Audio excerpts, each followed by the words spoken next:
और गोपालगंज में 8वीं कक्षा के छात्र के निर्वस्त्र कर की गई पिटाई का मामला तुल पकड़ता जा रहा है। मामले में 4 नामजद आरोपियों में से पुलिस सिर्फ एक आरोपी को अब तक गिरफ्तार कर पाई है।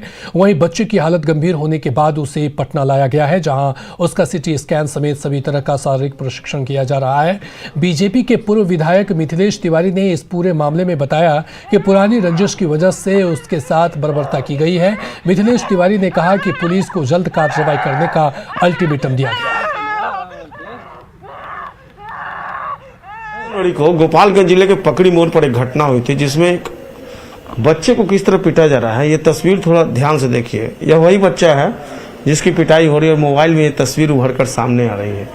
किस कदर बर्बरता पूर्वक इसकी पिटाई की जा रही है और समझ में नहीं आ रहा है कि आखिर एक अबोध बच्चे से, जो 8वीं कक्षा का छात्र है, उससे किस तरह ये दुश्मनी निकाली जा रही है।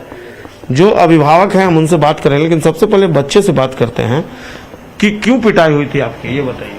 6 बजे हम सामान खरीदने गए थे उसके दुकान पे। उसने कहा कि चेंज नहीं है और उसने कहा कि 1 घंटा तक बैठा लिया। उसके बाद जब हम घर आने के लिए जिद करने लगे तो हमको गाली देने लगा। उसके बाद जब पहले से कुछ झगड़ा था उनसे?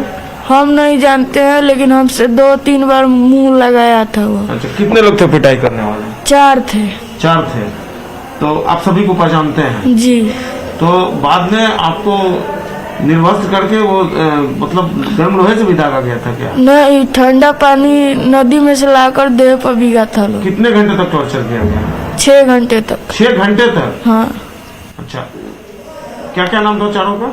एक का नाम है अखिलेश दास, दूसरे का नाम है निपु कुमार, तीसरे का नाम है मुन्ना राय और चौथे का नाम है आसिफ मियां।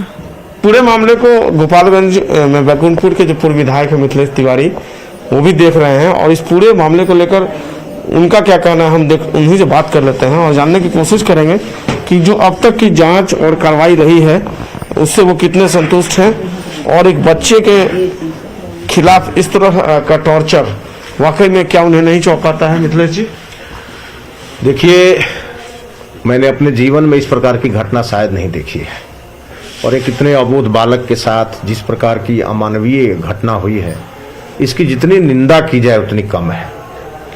आप देख सकते हैं 2 तारीख को इसके साथ ये घटना हुई है और आज भी यह बच्चा ठीक से खड़ा नहीं हो पा रहा है, खा पी नहीं रहा है ठीक से। इसके नाना नानी दोनों कितने गरीब हैं, कितने सहमे हुए हैं इस घटना से। तो जो उनकी प्राथमिक उपचार गोपालगंज कराया गया, उसके बाद आज इनको लेकर के मैं पटना आया हूँ। आज यहाँ हाईटेक हॉस्पिटल में इनका अभी सिटी स्कैन हुआ है, रिपोर्ट के इंतजार में है। जैसे रिपोर्ट आता है फिर डॉक्टर इसके लिए जो आवश्यक होगा, जो गाइडलाइन देंगे, उस पर इलाज इसका होगा। लेकिन इसको आंतरिक चोटें काफी आई है। लेकिन आश्चर्य का विषय यह है कि ये जितने भी घटना में शामिल है सभी राजद के समर्थक हैं और इसके कारण वहां के बगल में मुश्किल से 5-6 किलोमीटर दूर पर राष्ट्रीय जनता दल का जो वर्तमान विधायक हैं उनका आवास भी है। लेकिन आज तक उनके द्वारा न इस घटना की निंदा की गई, न इस पीड़ित परिवार से वो मिलने का भी उन्होंने प्रयास किया और उल्टे उनको बचाने का प्रयास राष्ट्रीय जनता दल की ओर से हो रहा है। इसकी जितनी भी निंदा की जाए कम है। देखिए, अभी भी जो इनकी नानी है, जो बच्चे की नानी है, अभी भी इनकी आंखों से आंसू है। जाहिर सी बात है, मासूम ये बच्चा है और जो तस्वीरें उभर कर सामने आई हैं रोंगटे खड़ी कर देते हैं कि क्या एक बच्चे के साथ इस तरह का व्यवहार किया जा सकता है। लेकिन केवल इसे राजनीतिक दृष्टिकोण या चश्मे से नहीं देखा जाना चाहिए। हम सब इसकी निंदा करते हैं और उम्मीद करते हैं, मिथिलेश जी खुद सक्षम है, इनकी सरकार है बिहार में और इन्होंने कहा भी है कि अल्टीमेटम दिया गया है। तो देखना होगा पुलिस इस अल्टीमेटम पर किस तरीके से काम करती है और क्या आने वाले दिनों में जो बाकी के फरार आरोपी हैं उनकी गिरफ्तारी होती है या फिर कुर्की जब्ती होती है। ये तमाम सवाल अभी उभर कर सामने आ रहे हैं। लेकिन जो चोटें हैं वाकई में वो अंदरूनी चोटें हैं और यही कारण है कि बच्चा जो अभी भी सही तरीके से बोल नहीं पा रहा है। और इस पूरे मामले में अब आगे किस तरह की कार्रवाई होती है ये देखना होगा। लेकिन इस घटना ने एक बार फिर से विधि व्यवस्था पर बड़ा सवाल खड़ा कर दिया है। कैमरा पर्सन मनीष जुनेजा के साथ संजय कुमार, न्यूज़ 18 पटना। और अब देखते हैं क्रिप्टो की समझ।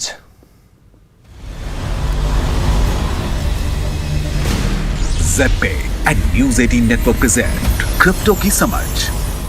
ज़ेपे एंड न्यूज 18 प्रेजेंट क्रिप्टो की समझ के नए एपिसोड में आपका स्वागत है। मैं आपके साथ रंजना रावत। आइए इस एपिसोड में क्रिप्टो से जुड़ी कुछ अहम खबरें आपको बताते हैं। Coin super crypto exchange frozen funds की चपेट में। हांगकांग के एक crypto currency exchange coin super के कस्टमर्स ने आरोप लगाया कि वे एक्सचेंज से पैसे या टोकन नहीं निकाल पा रहे हैं। फर्म के ऑफिशियल टेलीग्राम चैट के हिसाब से कहा जा सका कि नवंबर के अंत से अब तक दर्जन भर कस्टमर्स कॉइन सुपर से पैसे विड्रॉ नहीं कर पा रहे हैं। कॉइन सुपर के टेलीग्राम चैट में नवंबर से ही एडमिन ने लोगों के सवालों के जवाब देने बंद कर दिए थे। हालांकि पिछले हफ्तों में उन्होंने परेशान यूजर से उनके ईमेल आईडी मांगे, जिससे कुछ उम्मीद जागी है।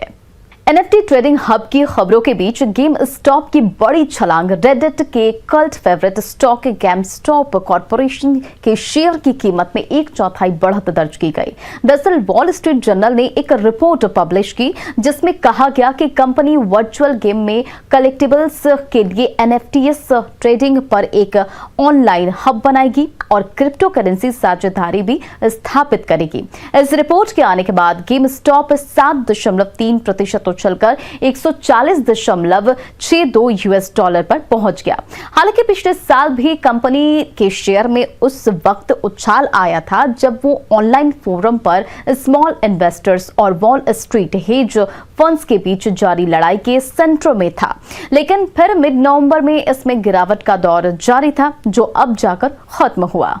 सख्त रेगुलेशन पर सहमत विभिन्न क्रिप्टो एक्सचेंज क्रिप्टो करेंसी कंपनियों ने रेगुलेशन लागू करने के कई प्रस्ताव रखे, जिसमें किसी भी मनी लॉन्ड्रिंग या दूसरे रेगुलेटरी कंसर्न्स के लिए एक्सचेंज को जिम्मेदार बनाने से लेकर उनके नेटवर्थ और टेक्नोलॉजी के आधार पर अलग अलग एक्सचेंज को डिफरेंशिएट करना शामिल है। हाल ही में कई कुछ मॉनिटरिंग्स जिसमें कुछ क्रिप्टो एक्सचेंज, उनके सलाहकार और सरकारी अधिकारी शामिल थे। एक्सचेंज ने कहा कि वे assets and liability management, KYC और combating the financial of terrorism का मुकाबला करने के संबंध में सभी सरकारी दिशा निर्देशों का पालन करने के लिए तैयार है। 2021 में अवैध क्रिप्टो करेंसी गतिविधियों में बढ़ोतरी। ब्लॉकचेन एनालिटिक्स कंपनी चाइनालिसिस की लेटेस्ट क्रिप्टो क्राइम रिपोर्ट के अनुसार 2021 में अवैध क्रिप्टो करेंसी गतिविधियां नए रिकॉर्ड पर पहुंच गई है, जिसमें अवैध पतों पर $14 बिलियन का प्रोग्रामेबल फंड्स पहुंचा।